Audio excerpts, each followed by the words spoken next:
Now, before we actually run any commands, you might be wondering why I'm using the shell.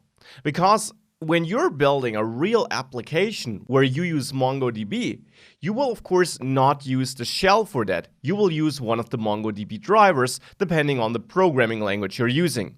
And on the official docs, a link to this page can be found in the last lecture of this module, by the way, you find an extensive list of all the drivers MongoDB offers. And as you can see, there are drivers for C++, C#, Java, Node.js, PHP, Python.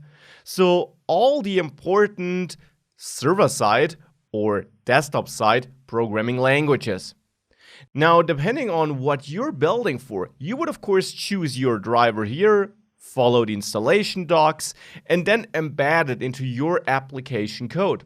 But in this course, as mentioned in the first module already, we of course want to show you an approach that works for every language. And therefore, we'll use the shell here. The shell allows us to write queries which are very similar to the queries in the different drivers. The shell is actually based on JavaScript, so it's extremely similar to Node.js.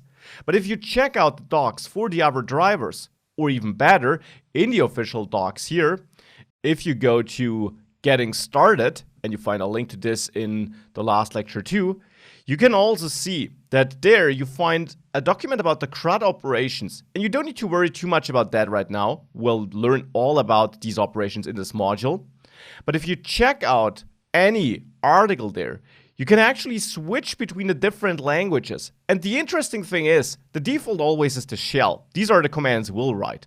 But if you then switch to Python, for example, you see this is pretty similar. We had insert1 in the shell, written like this. Now in Python it follows the Python naming standards, but it's still insert1, and it's configured and used in the same way. And this is true for all the programming languages.